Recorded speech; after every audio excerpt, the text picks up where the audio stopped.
John బనియన్ రచించిన యాత్రికుని ప్రయాణం ప్రచురింపబడి 3 శతాబ్దాలు గడిచాయి.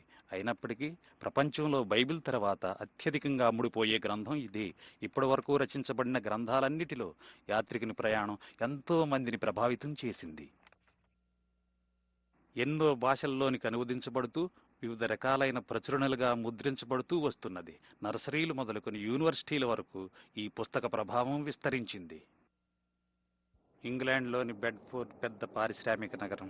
17వ శతాబ్దం మధ్యకాలం నుండి తరువాతి సంవత్సరాల్లో జాన్ బనియన్ ఈ వీధుల్లో తిరిగేటప్పుడు ఇలా ఉండేది. జాన్ బనియన్ ప్రార్థనలకు వెళ్లే స్థలంగా చెప్పబడుతున్న ఈ భవనాన్ని చక్కగా భద్రపరిచి బనియన్ మ్యూజియంగా చేశారిప్పుడు. ఇక్కడికి వచ్చే సందర్శకులు జాన్ బనియన్ వాడిన వస్తువులను చూస్తూ ఆయన గృహాన్ని చూస్తున్న అనుభూతిని పొందుతారు. ఆయన జన్మించిన ప్రదేశం గాని ఆయన నివసించిన గృహం గాని ఇప్పుడు ఉనికిలో లేవు. మూట్ హాల్ అనబడే జాన్ బనియన్ మ్యూజియంలో విశేషాలు. బనియన్ తన కాలంలో ఈ బల్ల మీద నుండి చేయబడిన వర్తమానాలు విన్నాడు. ఈ ప్రదేశం జాన్ బనియన్ జీవితాన్ని, అతని ఆలోచనలను ఎంతో ప్రభావితం చేసింది. బెడ్ఫోర్డ్లో ఉన్న 2 జైళ్లలో ఒకదాని తలుపు కూడా ఇక్కడ ఉంది. దీని వెనుకే 20 సంవత్సరాలు ఖైదీగా ఉండి ఈ గ్రంథాన్ని రచించాడు. ఈ చర్చిలో నమ్మకమైన సభ్యునిగా ఉండేవాడు కానీ అక్కడ బోధన ఆత్మీయ సందేశంగా తీసుకోలేక అసంతృప్తి చెందేవాడు. తన కుటుంబాన్ని ప్రతి ఆదివారం ఈ చర్చికి తీసుకువెళ్లేవాడు. అయితే స్వయంగా బైబిల్ను అధ్యయనం చేస్తూ ఎన్నో విషయాలు నేర్చుకున్నాడు. ఈ బైబిల్ అధ్యయనమే తన సంఘం మరియు వ్యక్తిగత విషయాలను ప్రశ్నించేటట్లు చేసింది. ఉదాహరణకు ఒక విషయం, అతడు కొంతకాలం ఆదివారం ఉదయం చర్చి గంటలు మ్రోగించే బాధ్యత తీసుకున్నాడు. ఆ పని చేస్తూ అందులో ఆనందం పొందటం పాపంగా భావించాడు. గంట మ్రోగించటానికి వెళ్ళినప్పుడు ఏదో ఒక రోజు దేవుని తీర్పులా ఆ గంట వచ్చి తన మీద పడుతుందేమోనని చాలా భయపడ్డాడు. బనియన్ నివసించే బెడ్ఫోర్డ్ నగరానికి దగ్గరలో ఉండే ఎల్స్టవ్ అనే గ్రామం ఆ రోజుల్లో మంచి మత కేంద్రంగా ఉండేది. ఈ విశాలమైన మఠం సామాజిక మత విషయాలకు సంబంధించిన కట్టడంగా మారింది. ఈ చర్చిలో ఉన్న రంగుల అద్దాల కిటికీ జాన్ బనియన్కు అతని గ్రంథానికి జ్ఞాపక చిహ్నంగా ఉంది. అతడు బైబిల్ను బాగా అధ్యయనం చేయటం వలన చర్చి పద్ధతులను అంగీకరించేవాడు కాదు. తన పుస్తకంలో ఎన్నో విషయాలు బనియన్ వ్యక్తిగత నలుగులాటను మాత్రమే కాదు గాని చర్చిలో అతడు చూసిన అతిక్రమాలను కూడా ప్రతిబింబిస్తాయి. ఈ స్థలంలోనే జాన్ బనియన్ జైలు జీవితం అనుభవించాడు. బెడ్ఫోర్డ్ నగరంలో ప్రవేశించేటప్పుడు కనిపించే ఈ వంతెనపై ఒక చిన్న జైలు ఉంది. ఆ జైల్లో ఉన్న కాలంలోనే యాత్రికుని ప్రయాణం అనే గ్రంథాన్ని జాన్ బనియన్ వ్రాయటం ప్రారంభించాడు. ఈ రోజు బనియన్ ప్రతిమ ఆయన గౌరవానికి గుర్తుగా ఉంది గాని అప్పట్లో ఆయన మతాధికారుల వేషధారణ వ్యతిరేకించడం వలన ప్రజలాయనను గూర్చి వేరేగా తలంచేవారు. సరైన విచారణ జరగకుండానే అతడు మరో 11 సంవత్సరాలు బెడ్ఫోర్డ్లో ఉన్న ప్రధాన జైల్లో గడిపాడు. ఈ సమయంలోనే దైవ దర్శనం ద్వారా ఈ గ్రంథాన్ని రాశాడు. లండన్ నగరంలోని ఒక పురాతనమైన చారిత్రాత్మక సమాధుల దొడ్డిలో జాన్ బనియన్ సమాధి ఉంది. దాని ప్రక్కనే ఒక ప్రఖ్యాత రచయిత సమాధి కూడా ఉంది. బనియన్ గ్రంథాన్ని చదివి ఎంతో ప్రభావితుడయ్యానని చెప్పాడు ఈయన. ప్రఖ్యాత ఇంగ్లీష్ ప్రసంగికులు, గీత రచయితలైన జాన్ వెస్లీ, చార్లెస్ వెస్లీల తల్లి సుసన్నా వెస్లీ సమాధి కూడా దగ్గరలోనే ఉంది. యాత్రికుని ప్రయాణం చదివి ఎంతగానో కదిలించబడిన మరో ప్రముఖుడు ఐజక్ వాట్స్ సమాధి కూడా ఇక్కడే ఉంది. క్రైస్తవ సంఘంలో బహుళ ప్రాచుర్యంలో ఉన్న అనేకమైన పాటలు ఈయన వ్రాసినవే. జాన్ బనియన్లోని గొప్పతనాన్ని, ఉద్దేశాలను అర్థం చేసుకోవడానికి నేటి పండితులు ఇంకా ప్రయత్నిస్తూనే ఉన్నారు. మనకు చిరపరిచితమైన యాత్రికుని ప్రయాణం అనే గ్రంథం ఆధారంగా తీసిన చలన చిత్రాన్ని చూడబోతున్నాం. యాత్రికుని ప్రయాణం.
పాపము వలన వచ్చు జీతం మరణం మరణం జీతం మరణం జీతం మరణం జీతం జీతం మరణం మరణం పాపము వలన వచ్చు జీతం మరణం మరణం జీతం మరణం జీతం మరణం జీతం జీతం మరణం మరణం మరణం మరణం.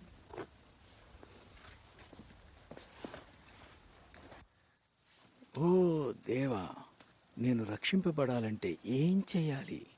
పాపము వలన వచ్చు జీతం మరణం మరణం జీతం మరణం జీతం మరణం జీతం జీతం మరణం మరణం పాపము వలన వచ్చు జీతం మరణం మరణం పాపాత్ములకు మరణం ఖాయం మరణం ఖాయం పాపము వలన వచ్చు జీతం మరణం మరణం పాపాత్ములకు మరణం ఖాయం మరణం ఖాయం పాపము వలన వచ్చు జీతం మరణం మరణం మరణం మరణం మరణం.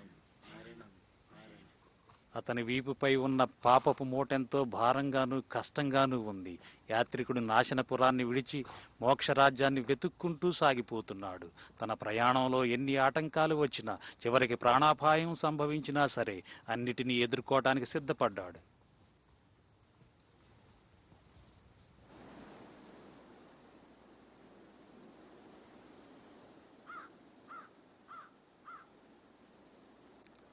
యాత్రికుడు తన వీపుపై భారాన్ని మోయటమే కాదు, అతడు ప్రయాణం చేయాల్సిన మార్గంలో ఎన్నో గోతులు, అపాయాలు, శ్రమలు, నిరాశ, నిస్పృహలు ఉన్నాయి.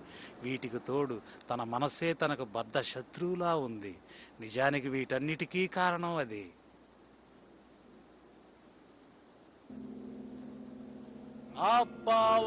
అపవాదిని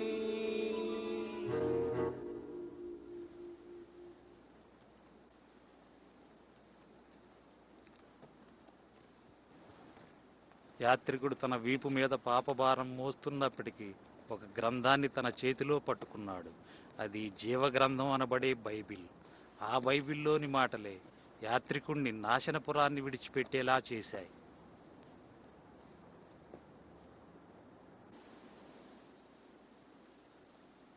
నాశనపురం. నాశనకర్త అతని ప్రయాణాన్ని ఆటంకపరచాలని ఎంత ప్రయత్నం చేస్తున్నప్పటికీ అతనికి సహాయం చేస్తూ మార్గాన్ని చూపించే స్నేహితులు కూడా ఉన్నారు. నీకేమైనా సహాయం కావాలా యాత్రికుడా?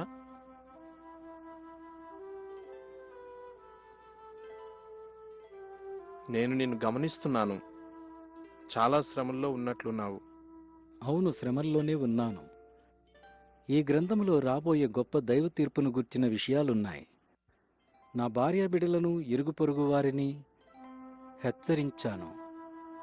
అయితే వారు నా మాట వినలేదు. తీర్పు గూర్చి నువ్వు చెప్పేది నిజమే. ఆ హెచ్చరికను విని జ్ఞానంగానే ప్రవర్తించావు. నన్ను పరిచయం చేసుకొని, నా పేరు సువార్తికుడు. సువార్తికుడా, మీరు తప్పక సహాయం చెయ్యాలి. దైవ తీర్పు ఎదుర్కోవటానికి సిద్ధంగా లేను. అందువల్లే నాశనపురాన్ని విడిచి వచ్చేశా. నీవెందుకిక్కడున్నావు? ఎక్కడికెళ్లాలో నాకు తెలియడం లేదు.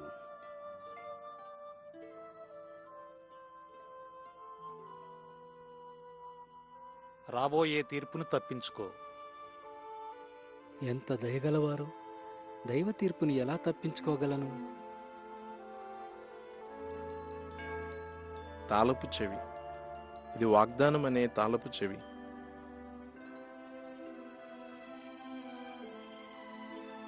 ఆ ద్వారాన్ని చూస్తున్నావా? నాకు కనిపించడం లేదండి. పోనీ ఆ వెలుగు? చూస్తున్నాను. తిన్నగా ఆ వెలుగు వైపు వెళ్ళు. అది ఒక ద్వారం దగ్గరకు నిన్ను నడిపిస్తుంది. ద్వారాన్ని చేరి తలుపు తట్టు. ఆ తరువాత ఏం చేయాలో నీకు తెలియజేయబడుతుంది.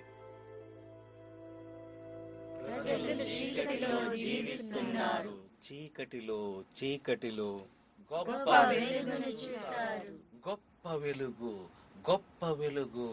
మరణపు ఛాయలో మరణపు ఛాయలో ఒక వెలుగు ఉదయించింది. ఒక వెలుగు ఉదయించింది. ఒక వెలుగు ఉదయించింది.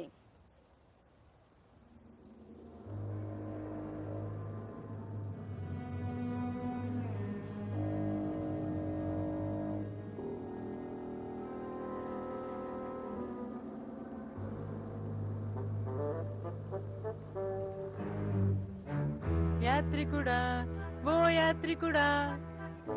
నాశనపురం నుండి యాత్రికుని పొరుగువాడైన చెంచలుడనేవాడు యాత్రికుణ్ణి కనుగొని మరలా భార్యాబిడ్డల దగ్గరకు తీసుకుని పోవాలని బయలుదేరాడు.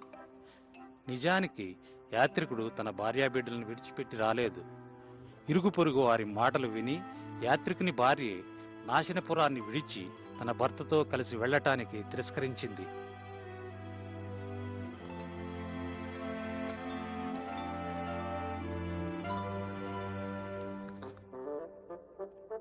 యాత్రికుడా, ఓ యాత్రికుడా.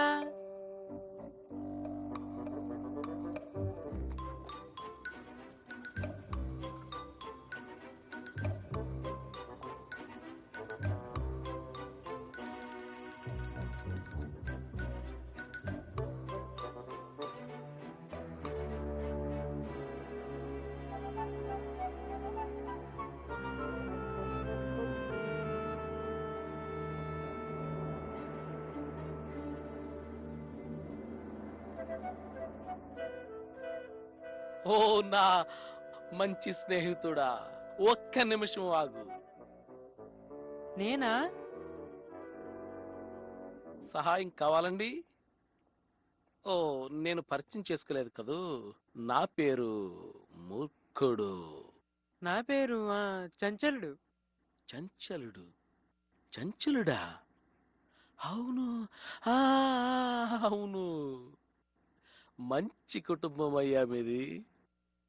నాకు తెలుసు, మంచి కుటుంబం. నేను యాత్రికుడిని కలుసుకోవాలని ప్రయత్నిస్తున్నాను. యాత్రికుడు? యాత్రికుడా? నేనెప్పుడు ఆ పేరు విన్నట్టు లేదే. ఈ రోజు ఉదయమే వెళ్ళిపోయాడు.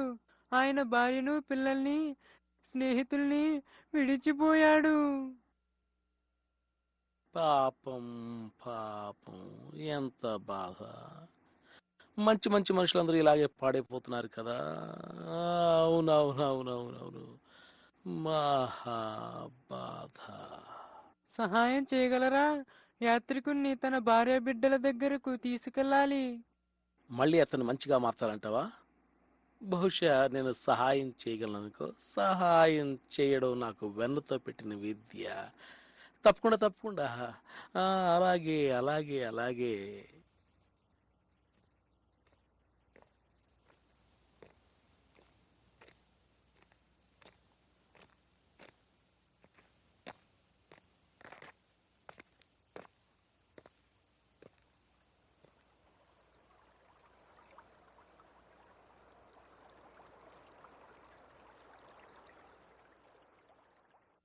ఇప్పుడు మనం ఈ బలహీనమైన మనిషిని పట్టుకోవాలి కదా. నీవు కొంచెం నోరు మూసుకుంటే చాలా మంచిది. ఇలాంటి వాళ్ళతో నాకు చాలా అనుభవం ఉంది. మెలకువగా ఉండు, జాగ్రత్తగా ఉండు. నీ శత్రువైన అపవాది వస్తున్నాడు. నీ శత్రువైన అపవాది వస్తున్నాడు. నీ శత్రువైన అపవాది వస్తున్నాడు. ఇక్కడున్నావా యాత్రికుడా? నీకోసమే వచ్చాను. నీకు ముందే చెప్పాను నన్ను మాట్లాడనీయమని. అలాగే మూర్ఖుడు గారు. సరే సరే, అలాగేనండి, అలాగే. వావ్ వావ్, ఎంత అద్భుతం. నీవు యాత్రికుడు కదా? యాత్రికుడు? అవును, యాత్రికులు చాలా మంచివారు. అవునవునవును, నాకు బాగా తెలుసు. యాత్రికుడి కుటుంబం చాలా మంచివారు. మరి మీరు అన్నారు. నా అవసరం నీకేమైనా ఉందా? నువ్వు వెనక్కి వెళ్ళిపోవాలి. మళ్ళీ నీ భార్యా బిడ్డల దగ్గరికి వెళ్ళిపోవాలి. నేను వెనక్కి వెళ్లేదే లేదు. దాని పేరే నాశనపురం. దేవుని తీర్పు వలన అది నాశనం కాబోతుంది. అది పూర్తిగా బుద్ధిహీనమైన మాట. ప్రజలు ఆ మాట ఎప్పటి నుండి చెబుతున్నారు. నా మాట నమ్ము, నాకు తెలుసు. ఆ తీర్పు ఎప్పటికీ రాదు, రాదు రాదు రాదు, ఎన్నటికీ రాదు, రానే రాదు. నోవాహు సంగతేమిటి? నోవాహు దినములలో ఎలాగుండెనో అలాగే. నోవహు? ఈ పేరు నేను ఎప్పుడు వినలేదే. ముఖ్యమైన కుటుంబాలన్నీ నాకు తెలుసు, నన్ను నమ్ము. స్నేహితుడా, దయచేసి నా మాట విని నీ భార్య బిడ్డల దగ్గరికి వెళ్ళిపో. ఈ యాత్రికుడు ఎంత మంచి పేరు. అవును అవును అవును. ఆ పేరు పాడు చేయకు. వెనక్క నాశనపురానిక వెళ్ళేదే లేదు. మీరు కూడా రావచ్చుగా. మనమంతా దేవుని తీర్పును తప్పించుకోవచ్చు. ఏంటి, దైవ తీర్పును తప్పించుకోగలమా? ఓ తప్పకుండా. అబద్ధం. పనికి మాలిన, బుద్ధిహీనమైన, మూఢమైన, అసాధ్యమైన అబద్ధం. అది అబద్ధమా యాత్రికుడా? కాదు చంచలుడా, ఇది నిత్య సత్యం. అక్షయమైన స్వాస్థ్యం కోసం మనం వెదకాలని ఈ గ్రంథంలో రాసింది. స్వాస్థ్యమా? నీ ఇంటికి వెళ్ళి నీ కుటుంబంతో సంతోషంగా ఉండటమే స్వాస్థ్యం పొందటం. అవును అవును, నీవింటికి వెళ్ళిపోవాలి. ఏమిటి నీ ఉద్దేశం? మాతో కలిసి వస్తున్నావా లేదా? నేను వెనక్కి వెళ్ళేదే లేదు. సరే చంచలుడా, వీని విడిచి మనం ఇంటికి పోదాం. నేను యాత్రికుడితో వెళ్ళాలనుకుంటున్నాను. ఆ మెదడు లేని మనిషితో వెళ్తావా? వెనక్కి వచ్చి జ్ఞానంగా నడుచుకో. మనం దేవుని తీర్పును తప్పించుకోగలం. దేవుని తీర్పట.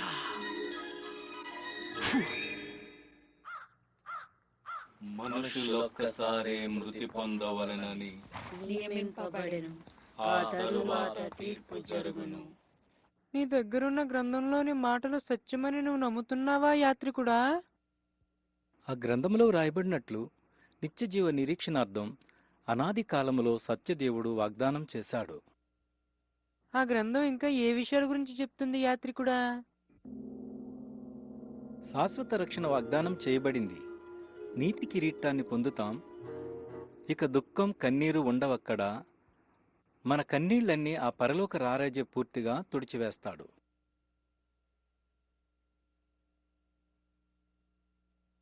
అక్కడ ఎవరైనా మనల్ని హేళన చేస్తారా? లేదు చంచలుడా. అద్భుతం అద్భుతం. అక్కడ ఎవరుంటారు? లక్షలాది మంది మనకంటే ముందుగా అక్కడికి వెళ్లారు. వారు ప్రేమగల పరిశుద్ధులు. వారంతా దైవ సన్నిధిలో ఉన్నారు. వారంతా దేవునికి ప్రియులు. అక్కడికి చేరడానికి ఇక ఆలస్యం చేయలేను.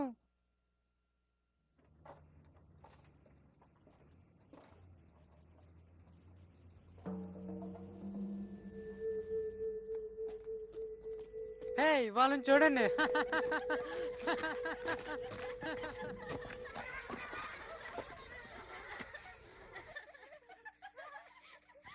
ఎవరైనా హేళన చేస్తే నాకు ఇష్టం ఉండదు. బాధపడకు చంచలుడా, వాళ్ళ అంధకార సంబంధులు.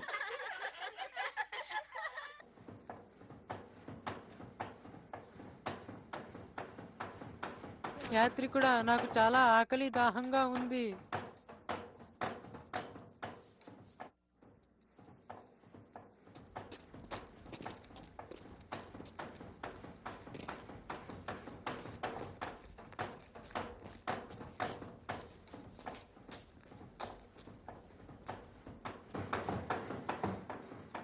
ఏమండి, మంచినీళ్ళు కొంచెం ఇస్తారా?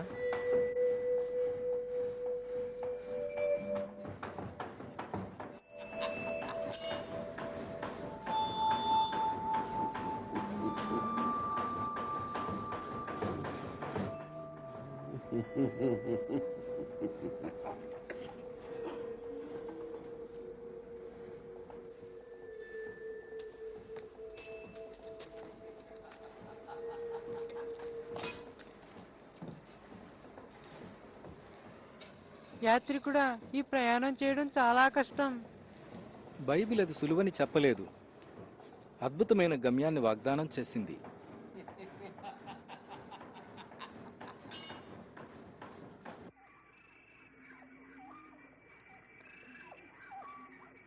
త్వరగా వెళ్ళలేమా యాత్రికుడా? ఆ ప్రదేశాన్ని చేరాలని ఆశగా ఉంది. నేను త్వరగా నడవలేను.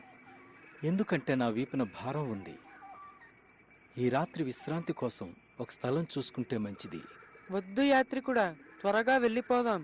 ఈ గ్రంథం చెబుతున్న ప్రదేశాన్ని చూడకుండా ఆగలేను.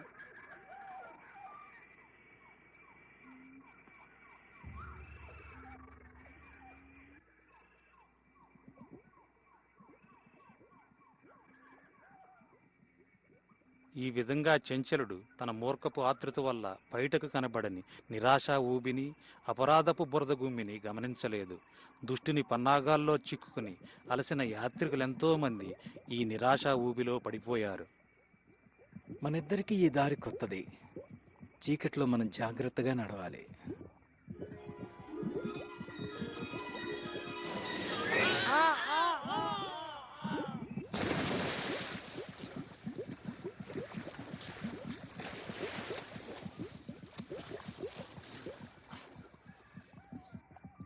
ఇదేనా నీ గ్రంథం చెబుతున్న అద్భుత ప్రదేశం?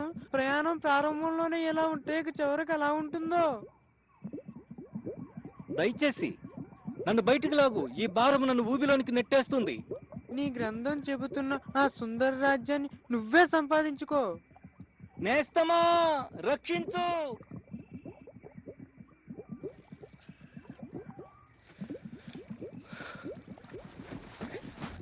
నా పేరు సహాయకుడు. నీ కేకలు విన్నాను. వందనాలండి, వందనాలు. సువార్తికుడనే వ్యక్తి నన్ను కలిసి ఈ దారి గుండా వెళ్ళమన్నాడు. కానీ ఇలా చీకటిలో నీవు ఒక్కడవే వెళ్ళకూడదు. మనుషులు చెడుతనమనే నాచుతోనూ మురికితోనూ నిరాశ ఊబి నిండిపోయింది. పాపం చేసిన వారు తమ ఘోరస్థితిని తెలుసుకున్న తరువాత భయ సందేహాలతో ఈ ఘోరమైన ఊబిలో తరచుగా పడిపోతుంటారు. అలాంటి వారిని మీరు కాపాడతారా? సహాయాన్ని వారు కోరుకుంటే పాపం ఎక్కడ విస్తరించినో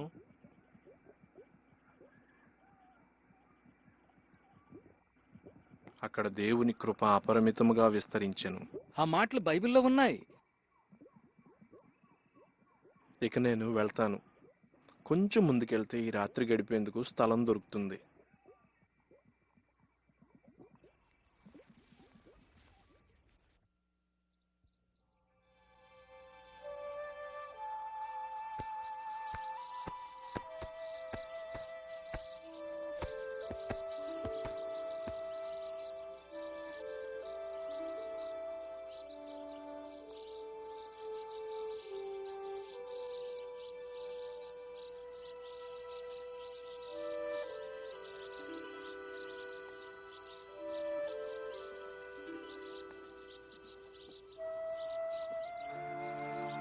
యాత్రికుని ఆత్మకు వ్యతిరేకంగా శత్రువైన సాతాను శోధనలు ఎక్కువ చేసినప్పటికీ ఈ ప్రయాణికుడు తన మార్గంలో సాగిపోతూనే ఉన్నాడు.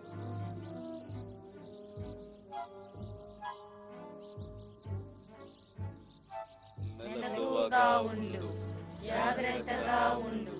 నీ శత్రువైన అపవాది వస్తున్నాడు. నీ శత్రువైన అపవాది వస్తున్నాడు. నీ శత్రువైన అపవాది వస్తున్నాడు.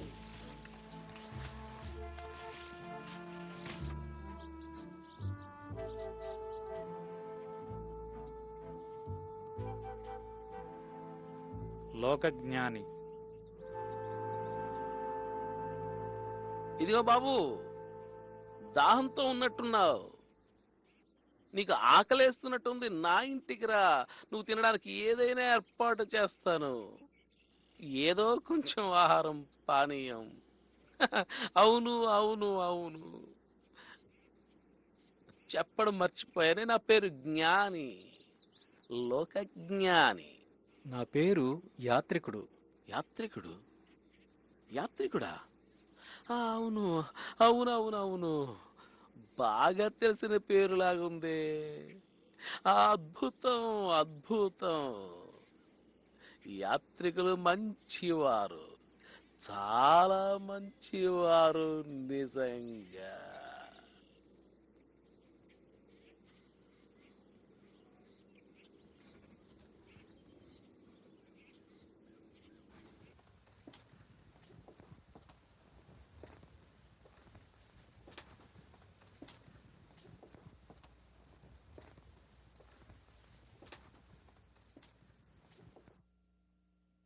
నువ్వు మా కుటుంబం గురించి వినే ఉంటావు. చెప్పాలంటే మాది చాలా పేరున్న వంశం. అవునవును, మమ్మల్ని ఏదైనా అడుగు, నీకు ఇష్టం వచ్చింది ఏదైనా అడుగు, నీకు జవాబు దొరుకుతుంది. అది సరే గాని ముందు ఇది చెప్పు, నీ వీపు మీద మూట ఎలా చేరింది? నేను ఒక ద్వారాన్ని చేరాలి. దాన్ని చేరినప్పుడు విముక్తి పొందుతాను ఈ భారము నుండి. అలాంటి ద్వారం కోసం నీకెవరు చెప్పారు? దారిలో ఒక ఆయన్ని కలిశాను. అతని పేరు సువార్తికుడు. స్వార్థికుడా? హ! వాళ్ళంతా బుద్ధిహీనులు. అవును యాత్రికుడా, కేవలం వారు బుద్ధిహీనులు. ఆ సువార్తికుడు చూపించిన మార్గాన్ని అనుసరిస్తే అన్ని విధాలైన బాధలు నీకు ఎదురవుతాయి తెలుసా? ఆకలి బాధలు, ప్రమాదాలు, వస్త్రహీనత, ఖడ్గం. ఇంకా నీకు సిలువ గురించి చెప్పలేదా అతను? అతనే మార్గమా? వట్టి బుద్ధిహీనత. నేను మోస్తున్న ఈ భారం చాలా ఎక్కువ లోకజ్ఞాని. మీరు చెప్పినవన్నీ సంతోషంగా ఎదుర్కోగలను. ఒకవేళ నా యాత్ర ముగింపులో విడుదల పొందితే ఈ భారం నుండి. అసలు నీకు ఈ భారం ఎలా దొరికింది చెప్పు? ఈ బైబిల్ చదవడం ద్వారా.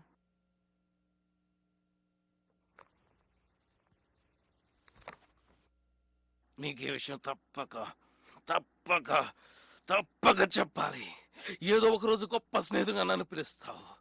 నేనే గాని ఈ గ్రంథాన్ని నా మట్టలోకి విసిరేస్తే. నేను వెళ్తాను. ఆగు, నువ్వేం తినలేదుగా. ఏ దద్దమ్మా, ఆ భోజనం తీసుకురా.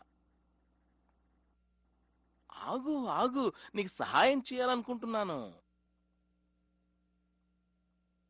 నువ్వు మతాసక్తి గలవాడని గ్రహించాను. మంచిది, చాలా మంచిది. ఈ ప్రపంచానికి మతాసక్తి పరులు చాలా మంది అవసరం యాత్రికుడా. నీ ముందున్న ఆ కొండను చూస్తున్నావా? ఆ కొండ పైన ధర్మ కార్యాలపురం ఉంది. అది ఎంతో చక్కని చిన్న ఊరు. నాకు అక్కడే ఉండాలని ఇష్టం యాత్రికుడా, చాలా ఇష్టం. అయితే అక్కడి వాతావరణం నాకు పడలేదు. అక్కడ నా ప్రియమైన స్నేహితుడు ఉన్నాడు, న్యాయానుసారి. ఆ కొండపైనున్న మొట్టమొదటి ఇల్లే అతనిది. నీ భారం నుండి నువ్వెలా విడుదల పొందగలవో చెబుతాడు నా ప్రియమైన స్నేహితుడు, న్యాయానుసారి.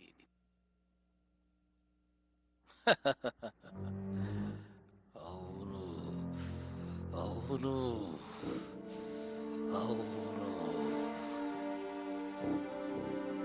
ధర్మకార్యాలపురం.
యాత్రికుడా, ఇక్కడ నువ్వేం చేస్తున్నావు? అసలైన మార్గం నుండి నీవింత త్వరగా ఎలా తప్పిపోయావు? ఒక పెద్ద మనిషి నన్ను కలిసి ఈ భారాన్ని తొలగించుకునే విధానం తెలియచేశాడు. నువ్వా గ్రంథములోని మాటలు చదివావు కదా? ఆ వాక్యము సజీవమై బలము కలదై రెండంచులు గల ఎటువంటి ఖడ్గము కంటే వాడిగలది. ఇంత గొప్ప రక్షణను నిర్లక్ష్యం చేస్తే నువ్వెలా తప్పించుకోగలవు? పాపం చేశాను. అవిశ్వాసివి కావద్దు యాత్రికుడా. నాశనానికి దారితీసే విశాల మార్గంలో నడిచేవారిలా జ్ఞాపకముంచుకో, నీతిమంతుడు విశ్వాసం మూలంగా జీవిస్తాడు. లోకజ్ఞాని నీ మీద శాశ్వతమైన తీర్పును రప్పించడానికి ప్రయత్నం చేశాడు. మొదటిగా వాడు నిన్ను సత్యం, జీవం, మార్గము అయిన యేసుక్రీస్తు త్రోవల్లో నుండి తప్పించాడు. రెండవదిగా సిలువ మార్గాన్ని నీవు వ్యతిరేకించేలా చేయడానికి ప్రయత్నం చేశాడు. యాత్రికుడా, సిలువను గూర్చిన వార్త నశించుచున్న వారికి వెర్రితనముగా ఉన్నది గాని, నాశనాన్ని తప్పించుకునే వారికి సిలువను గూర్చిన వార్త రక్షణ కలిగించే దేవుని శక్తి అయి ఉన్నది. నాకింకా ఏమన్నా అవకాశం ఉందా?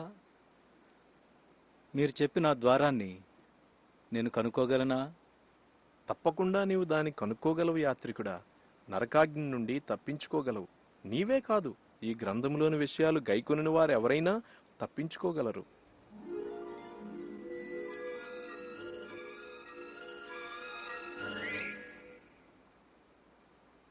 విశ్వాసము ద్వారా కృపచేతనే రక్షింపబడి ఉన్నారు. విశ్వాసము ద్వారా క్రియల వలన కలిగినది కాదు. దేవుని వరమే విశ్వాసము ద్వారా రక్షింపబడి ఉన్నారు. ధర్మశాస్త్ర సంబంధమైన క్రియల మూలంగా ఏ మనుషుడును నీతిమంతుడని తీర్పు తీర్చబడడు. విశ్వాసము ద్వారా రక్షింపబడి ఉన్నారు. భక్తిహీనులు కదులుచున్న సముద్రము వంటి వారు.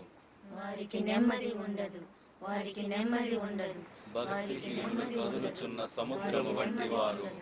వారికి నెమ్మది ఉండదు, వారికి నెమ్మది ఉండదు, భక్తిహీనులు కదులుచున్న సముద్రము వంటి వారు. వారికి నెమ్మది ఉండదు, వారికి నెమ్మది ఉండదు, వారికి నెమ్మది ఉండదు. వెదకు వెదకు, నీకు దొరుకును, నీకు దొరుకును. తట్టు తట్టు, తెరువబడును, తెరువబడును. వెదకు, వెదకు. నీకు దొరుకును, నీకు దొరుకును. తట్టు, తట్టు. తెరువబడును, తెరువబడును. స్నేహితుడా, వందనాలు. నా పేరు సహృదయుడు. నీవెవరివి? ఎక్కడి నుండి వచ్చావు? ఎక్కడికి వెళ్తున్నావు? నా పేరు యాత్రికుడు. పాపభారంతో నాశనపురాన్ని విడిచి నిత్యజీవానికి మార్గం వెతుకుతూ వచ్చాను. మార్గాన్ని వెతుకుతూ వచ్చావా యాత్రికుడా? నీవు చాలా జ్ఞానివి.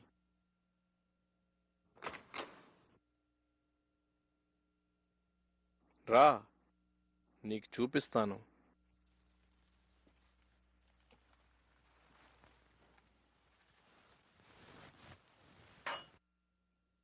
నీవు ఒంటరిగా ప్రయాణిస్తున్నావు ఎందుకు యాత్రికుడా?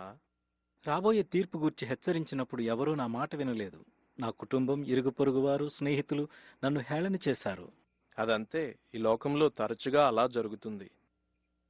సహృదయుడా, దయచేసి నా వీపు మీదున్న ఈ భారాన్ని తొలగించి నాకు సహాయం చేయగలవా? జవాబు ఆ గ్రంథంలోనే ఉంది. ఈ దారిలోనే కొంచెం ముందుకెళ్తే ఉపదేశకునిల్లు కనిపిస్తుంది. అతని దగ్గరికెళ్ళు, నీకు సహాయం చేస్తాడు. వందనాలండి, వందనాలు. విశాల మార్గం నాశనానికి నడిపిస్తుంది. ఇరుకు మార్గం జీవమునకు దారి చూపిస్తుంది. విశాల మార్గం నాశనానికే, నాశనానికే. ఇరుకు మార్గం జీవమునకే, జీవమునకే. విశాల మార్గం నాశనానికే, నాశనానికే.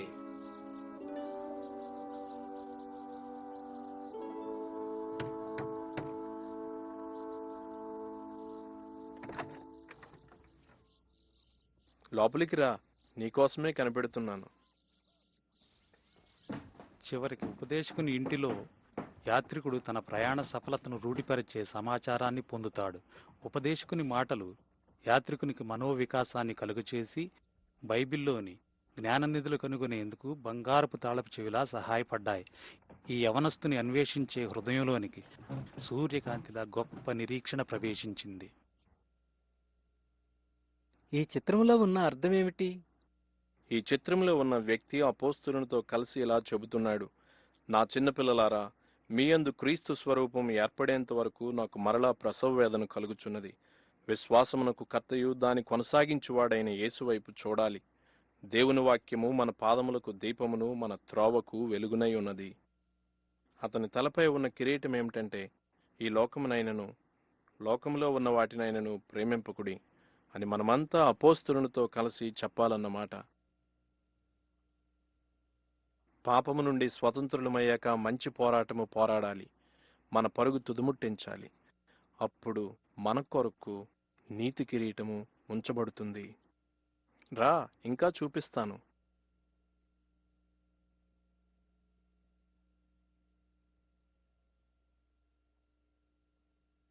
ఆ భారం గూర్చి ఆలోచిస్తున్నావు కదూ? నిజమే ఉపదేశకుడా, అదే నా ఆలోచన. ఈ నేల రక్షించే దేవుని శక్తితో కూడిన సువార్త శక్తిని అనుభవించక ముందుండే మానవ హృదయానికి సూచన. ఈ ధూళి ప్రతి హృదయంలో ఉండు పాపము, చీపురు ధర్మశాస్త్రానికి లేదా పాపక్షమాపణ కొరకు చేసిన పుణ్యకార్యాలకు గుర్తు.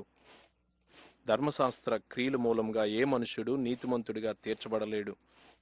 కేవలం సువార్త శక్తి మాత్రమే పాపాలను తొలగించగలదు. ఎవడైనను క్రీస్తునందున్న ఎడల అతడు నూతన సృష్టి. పాతవి గతించెను, క్రొత్తవి ప్రవేశించెను. కాదు,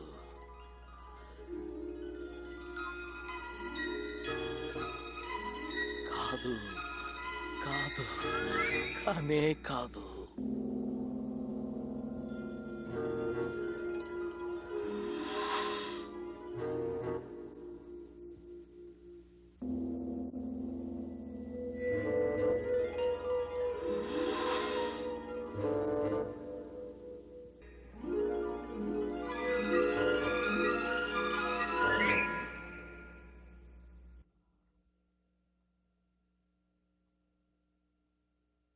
అవును, ఉపదేశకుడు మార్గాన్ని చూపించాడు.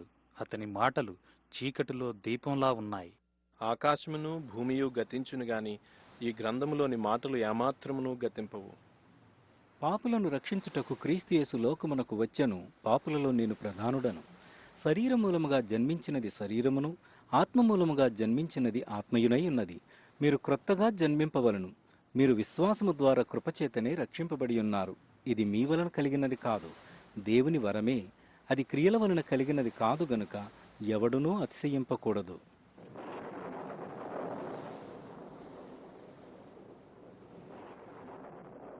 మీరు మన ప్రభువైన యేసుక్రీస్తు కృపను ఎరుగుదురు గదా. ఆయన ధనవంతుడై యుండియు మీరు తన దారిద్ర్యం వలన ధనవంతులు కావాలని మీ నిమిత్తము దరిద్రుడాయను. కాబట్టి యాత్రికుడా, తన దారిద్ర్యం వలన నీవు ధనవంతుడు కావాలి. కాబట్టి తన దారిద్ర్యము వలన నీవు ధనవంతుడవు కావాలి. కాబట్టి తన దారిద్ర్యము వలన నీవు ధనవంతుడవు కావాలి. కాబట్టి తన దారిద్ర్యము వలన నీవు ధనవంతుడవు కావాలి.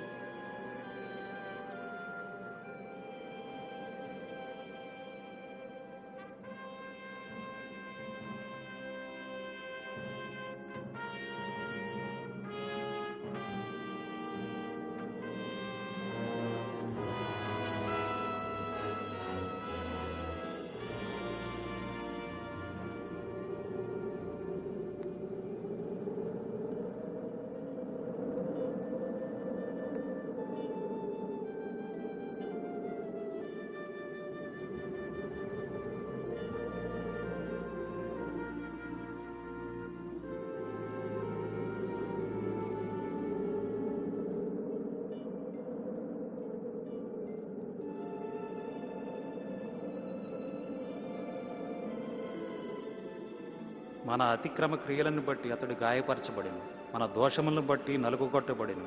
మన సమాధానార్థమైన శిక్ష అతని మీద పడిను. అతడు పొందిన దెబ్బల చేత మనకు స్వస్థత కలుగుచున్నది. తండ్రి, వారిని క్షమించుము. నన్ను క్షమించుము. సమాప్తమైనది. సమాప్తం.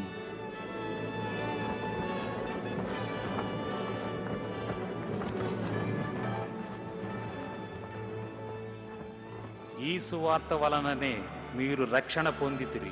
లేఖనముల ప్రకారము క్రీస్తు మన పాపముల నిమిత్తము మృతి పొందెను, సమాధి చేయబడిను. లేఖనముల ప్రకారము 3వ దినమున లేపబడిను. ఈ గ్రంథములోని మాటలు ఎన్నటికీ గతించవు. ఇక నుండి నీ పేరు యాత్రికుడు కాదు, ఇప్పుడు నీ పేరు క్రైస్తవుడు.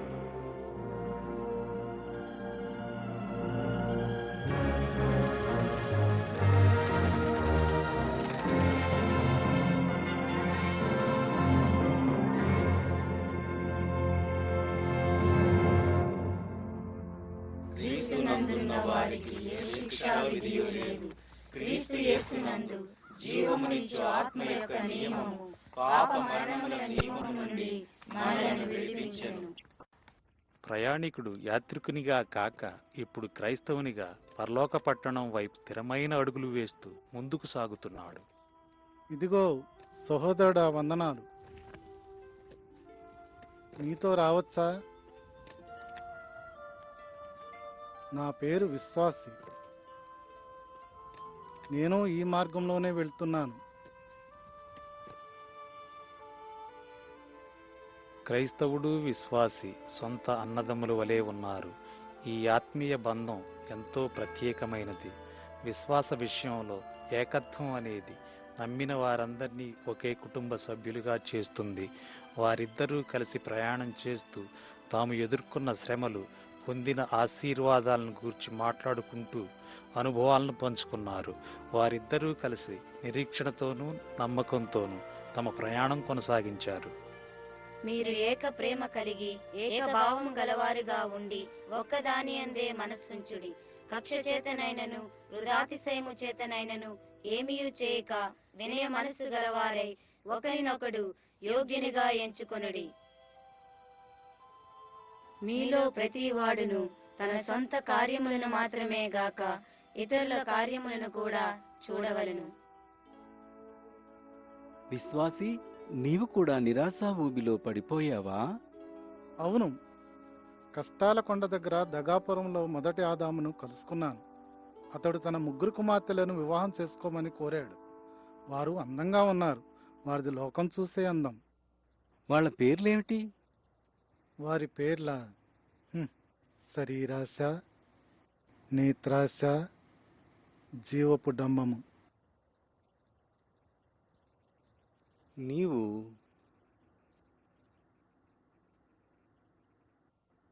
వారిని జయించగలిగావా? దేవుని కృప వల్ల జయించాను.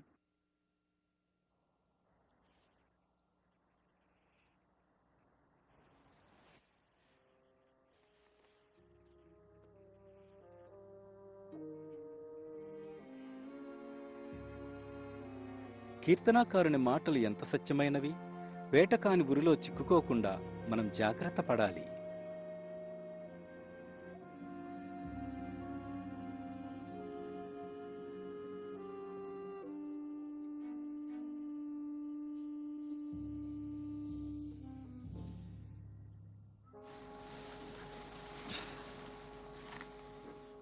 వేటకాని ఉరిలో చిక్కుకోకుండా మనం జాగ్రత్త పడాలని ముందే చెప్పలేదా?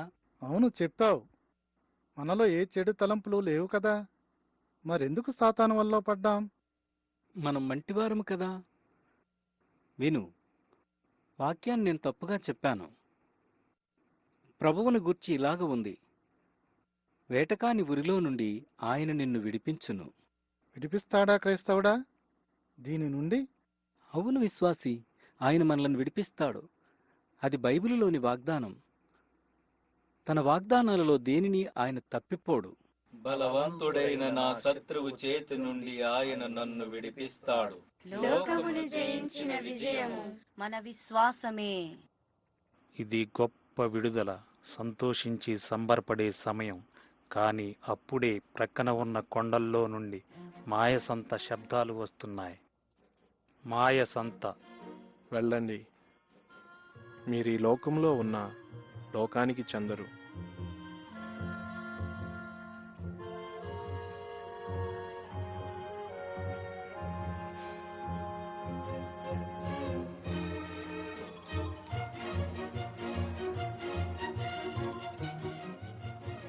వ్యర్థము వ్యర్థము సమస్తము వ్యర్థము, వ్యర్థము వ్యర్థము సమస్తము వ్యర్థము.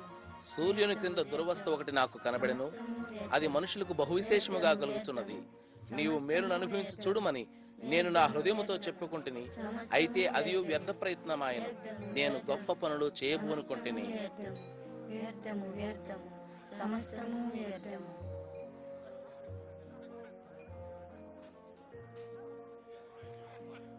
మాయసంత చాలా వరకు లోకంలానే ఉంటుంది. అక్కడి ప్రజలు పొల్లు నవ్వు కోసం, పనికిరాని వస్తువుల కోసం, తమకు తృప్తి కలిగించే వ్యర్థమైన వాటి కోసం చూస్తారు.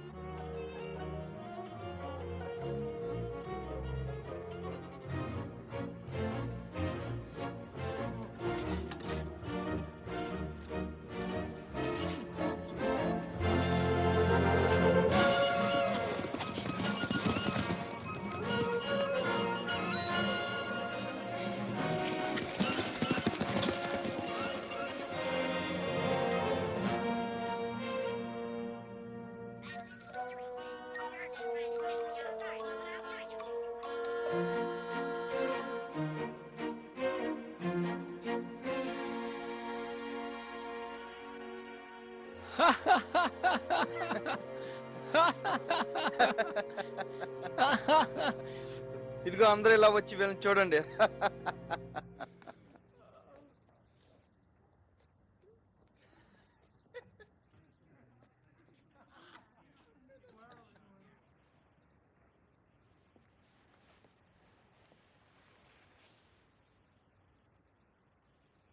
దైవాశీస్సులు. దైవాశిష్యులు దైవాశిష్యులు దైవాశీస్సులు.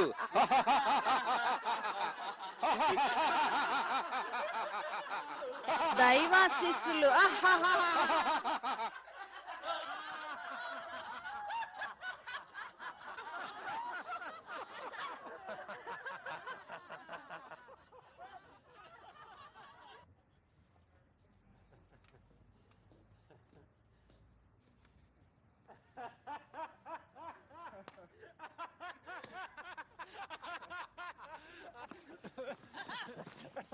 మనం ఏం చేద్దాం క్రైస్తవుడా? మనం ఊరుకుంటేనే మంచిది.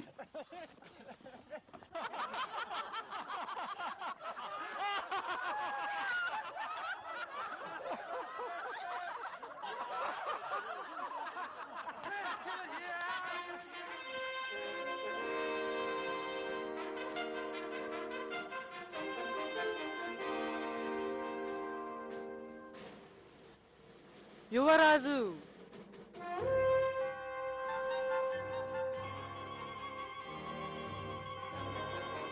మీరు వాటిని చేయించు వాయుమండల సంబంధమైన అధిపతిని అనుసరించి ఈ ప్రపంచ ధర్మము చొప్పున మునుపు నడుచుకుంటేది. దేనికి మిమ్మల్ని మీరు దాసులుగా అప్పగించుకుందరో అది చావు నిమిత్తముగా పాపమునకే గాని నీతి నిమిత్తముగా విధేయతకే గాని దేనికి మీరు లోబడదరో దానికే దాసులగుదురు.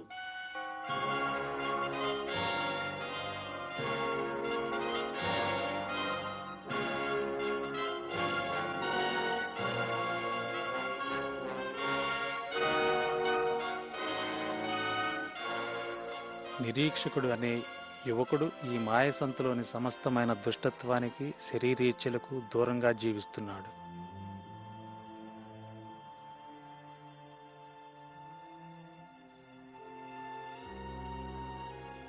యువరాజు ముందు నిలబడేందుకు వాళ్ళకెంత ధైర్యం! మనోళ్ళు కార్లే.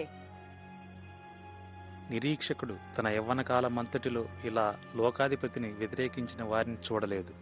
అంతేకాదు, ఇలా హఠాత్తుగా బయటపడిన ఈ కొత్త వ్యక్తుల్లాంటి వాళ్లను కూడా అతడు చూడలేదు.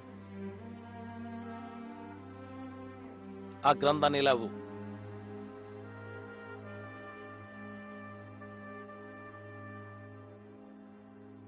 నా ముందు తల వంచకూడదని ఈ గ్రంథం మీకు ఆజ్ఞాపించిందా?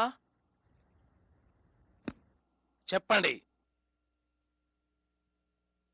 అవునండి. ఆ గ్రంథాన్ని కాల్చేద్దామా? సరే సరే సరే, వాళ్ళని కూడా బూడిద చేద్దాం.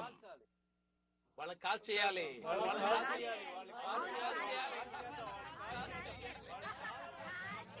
మీ ఇద్దరికి మరణశిక్ష విధిస్తున్నా. వాళ్ళని కాల్చేయాలి. ప్రయాణికులిద్దరినీ కాల్చివేయాలని దూరంగా ఉన్న ప్రజలు కేకలు పెడుతుంటే నిరీక్షకుని హృదయంలో ఒక వింతైన ఆశ మరియు ఆకలి కలిగాయి. నిజంగా ఏదైనా ఉత్తమమైన మార్గం ఉంటే దాన్ని కనుగొనటానికి ధైర్యం కలిగింది.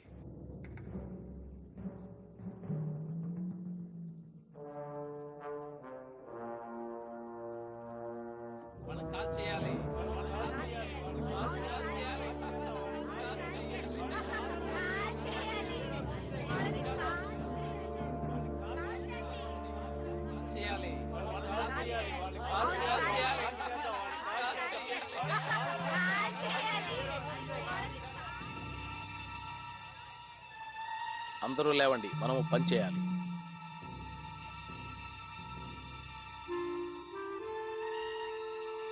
మొదటి ప్రయాణికుడిని తీసుకురండి.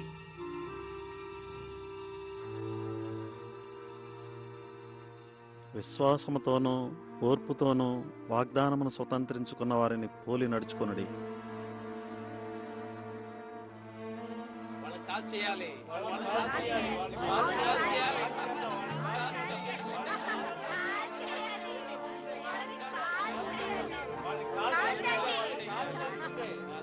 నేను మీతో సత్యమును చెప్పుచున్నాను, ఎవడైనను నా మాట విని నన్ను పంపిన వాని యందు విశ్వాసముంచిన ఎడల వాడు తీర్పులోనికి రాక నిత్య జీవములోనికి వచ్చును.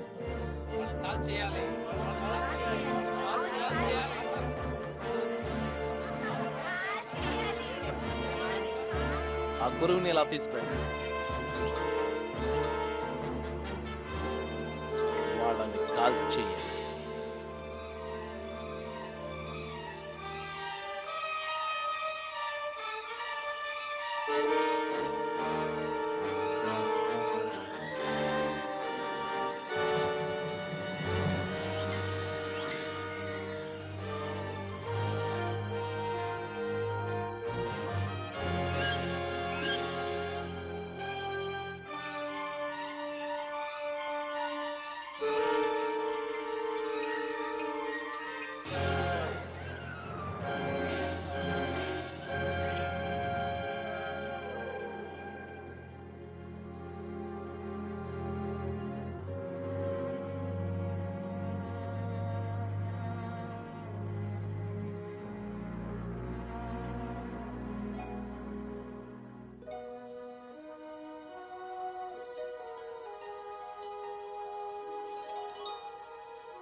నీ పేరు నిరీక్షకుడు, నీకు సరిగ్గా సరిపోయింది.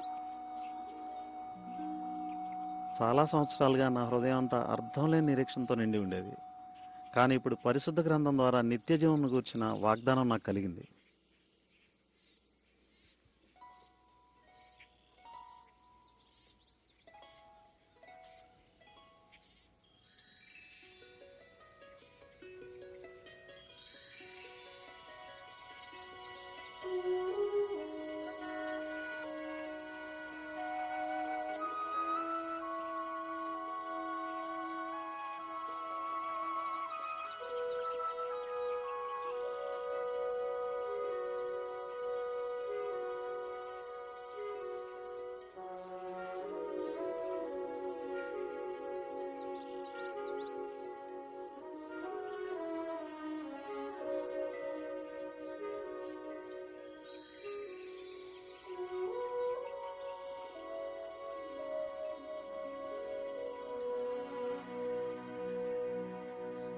నేనెప్పుడూ ఇటువంటి అద్భుతాలను ఇంతకుముందు చూడలేదు.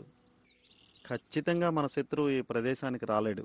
సరైన మార్గాన్ని వెతుకుతూ ప్రయాణికులిద్దరూ పచ్చిక మైదానం చేరినప్పుడు నిరీక్షకుడు పొరపాటున నిజ మార్గానికి బదులు అందంగా కనిపించిన మార్గాన్నే ఎంచుకున్నాడు. ఆగు, ఇలా చూడు, ఈ మార్గం ఎంత చక్కగా ఉందో. క్రైస్తవుడా, రా.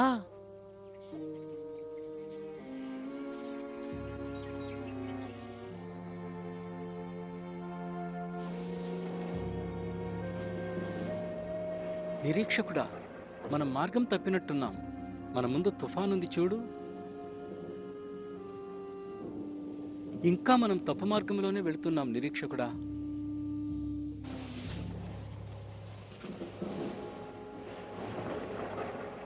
అదిగో గొర్రెల కాపరి గుడారం.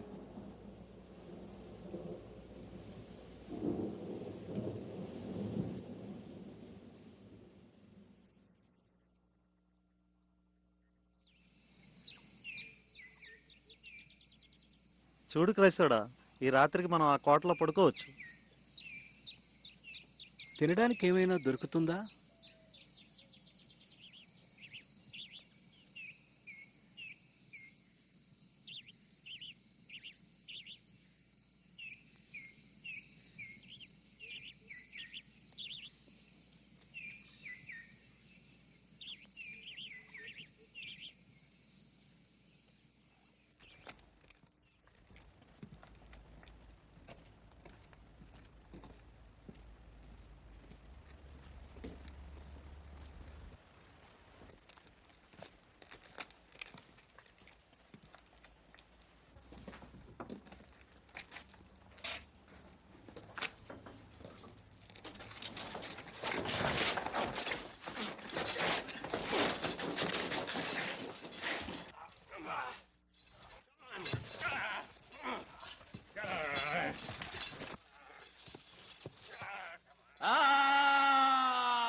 దుర్గానికి మీకు స్వాగతం. నేను మీకు ఆతిథ్యం ఇచ్చే నిరాశ రాక్షసుణ్ణి.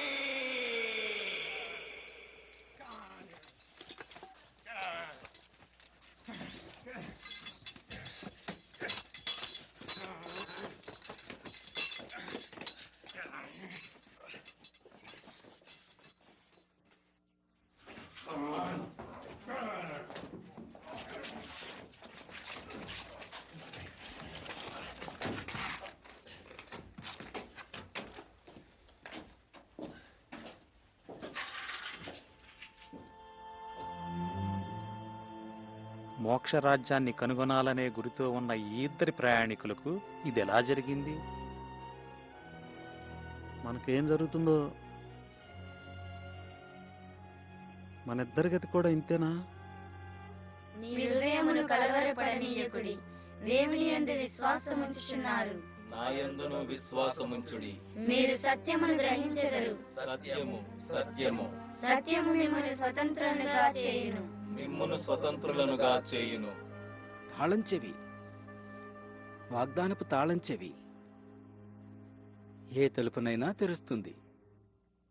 మిమ్మును స్వతంత్రులనుగా చేయును. మీరు సత్యమును గ్రహించెదరు, సత్యము సత్యము సత్యము మిమ్మల్ని స్వతంత్రులుగా చేయును. మిమ్మును స్వతంత్రులనుగా చేయును.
పచ్చిక మైదానం ప్రశాంత మార్గమే, కానీ అది తప్పుదారి.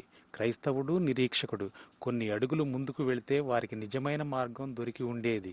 సందేహ దుర్గంలో బాధలు తప్పించుకునేవారు వారి ప్రయాణపు చివరి మజిలీ ప్రారంభంలో ఉన్న అందమైన బాట వద్దకు ఇంకా కొంచెం ముందుగానే చేరి ఉండేవారు.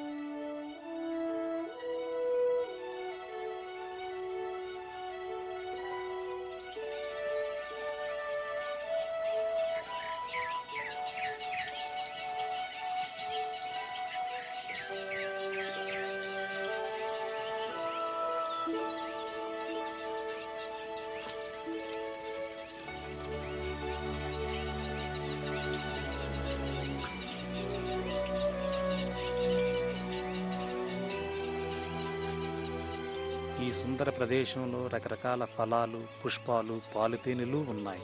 క్రైస్తవుడు నిరీక్షకుడు గొర్రెల కాపర్ల బసకు చేరుకున్నారు. వారు కేవలం గొర్రెల కాపర్లు కారు, అంతకంటే ఎక్కువగా వారు సంరక్షకులు, మార్గదర్శకులు, నిజమైన స్నేహితులు, అసలైన సహోదరులు.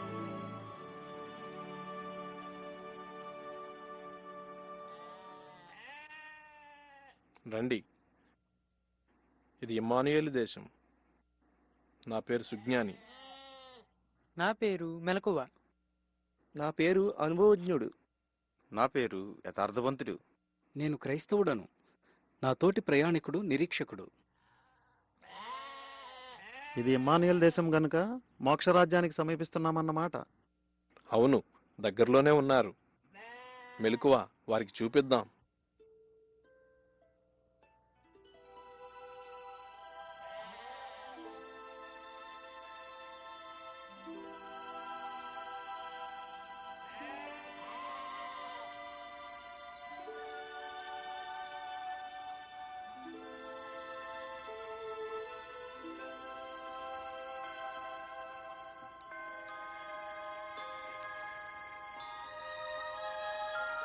చూడు నిరీక్షకుడా ఎలాగుందో.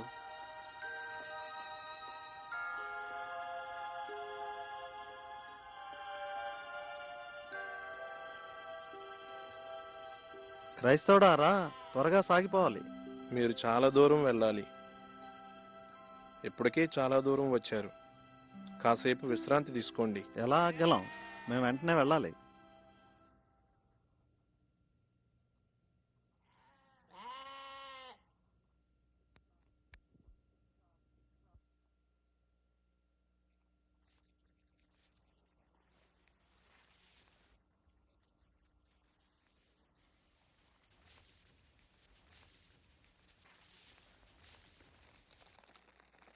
అటు పిమ్మట అపవాది చేత శోధింపబడుటకు యేసు ఆత్మ వలన అరణ్యములోనికి కొనిపోబడెను.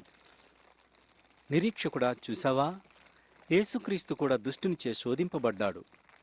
ఎందుకంటే యేసు అరణ్యములో ఉన్నాడు గనుక. అయితే ఇది పెద్ద తోటలా ఉంది. ఇది ఇమ్మానుయేలు దేశం.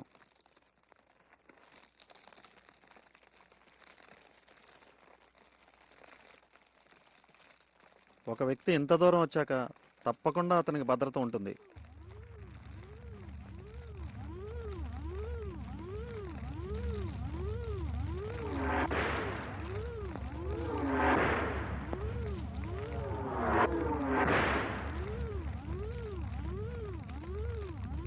విశ్వాసమును డాలు పట్టుకొనుడి, విశ్వాసమును డాలు పట్టుకొనుడి, విశ్వాసమును డాలు పట్టుకొనుడి.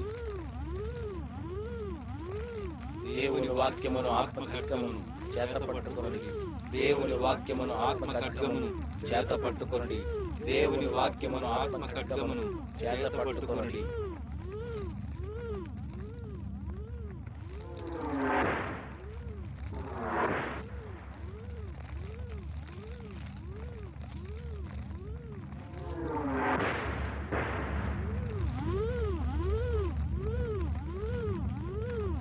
దేవునికే మహిమ. హల్లెలూయా.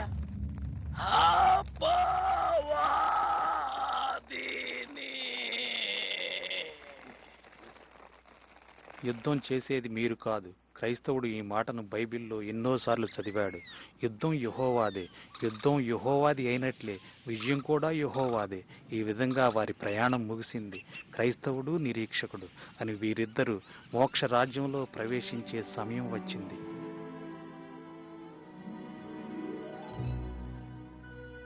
మంచి పోరాటమును పోరాడి తిని, నా పరుగు కడముట్టించి తిని, నా విశ్వాసమును కాపాడుకొంటిని. ఇక మీదట నా కొరకు నీతి కిరీటం ఉంచబడి ఉన్నది. మంచి పోరాటమును పోరాడి తిని, నా పరుగు కడముట్టించి తిని, నా విశ్వాసమును కాపాడుకొంటిని. ఇక మీదట నా కొరకు నీతి కిరీటం ఉంచబడి ఉన్నది. ఇక మీదట నా కొరకు నీతి కిరీటం ఉంచబడి ఉన్నది.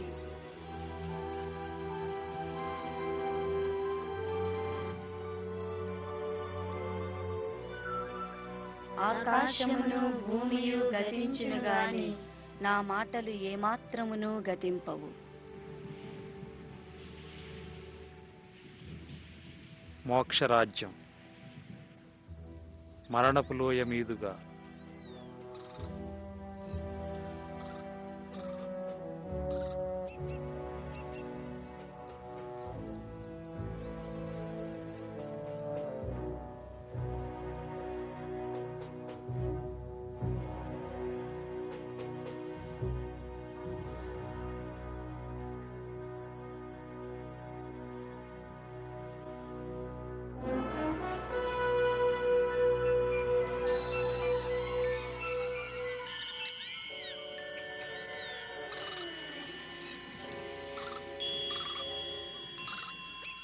నా మాటలు ఏమాత్రమును గతింపవు. నా మాటలు ఏమాత్రమును గతింపవు. నా మాటలు ఏమాత్రమును గతింపవు. నా మాటలు ఏమాత్రమును గతింపవు. యెహోవా నా కాపరి, నాకు లేమి కలుగదు. గాఢాంధకారపు లోయలో నేను సంచరించినను ఏ అపాయమునకు భయపడను. నీవు నాకు తోడుగా ఉందువు. నీ దుడ్డు కర్రయు నీ దండమును నన్ను ఆదరించును. ఏ అపాయమునకు భయపడను. నీవు నాకు తోడుగా ఉందువు. నీ దుడ్డు కర్రయు నీ దండమును నన్ను ఆదరించును. నీ కృపాక్షేమములే నా వెంట వచ్చును. చిరకాలము యెహోవా మందిరములో నేను నివాసము చేసేదను.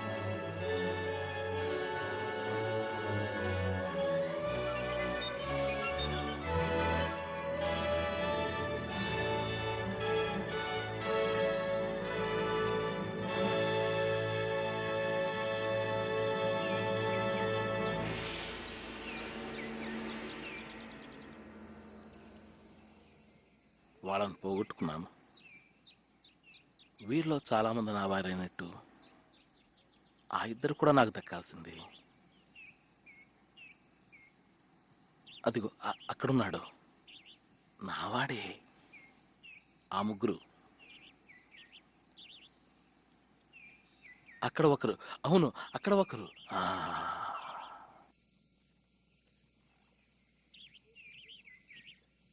అపవాది మిగతా వారి కోసం ఎదురు చూస్తున్న సమయం ఇది. ఎవరైతే బలహీనంగా ఉన్నారో, ఎవరినైతే గెలవాలనుకుంటున్నాడో, గెలుచుకుంటున్నాడో వారిని తన చేతిలో పెట్టుకున్నాడు.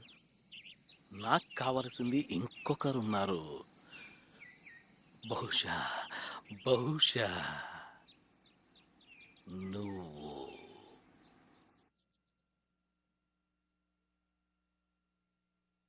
మీరు పరదేశులను యాత్రికులను అయ్యున్నారు కనుక ఆత్మకు విరోధంగా పోరాడు శరీరేచ్ఛలను విసర్జించుడి. బైబిల్లో 1 పేతురు పత్రిక 2వ అధ్యాయం 11వ వచనం.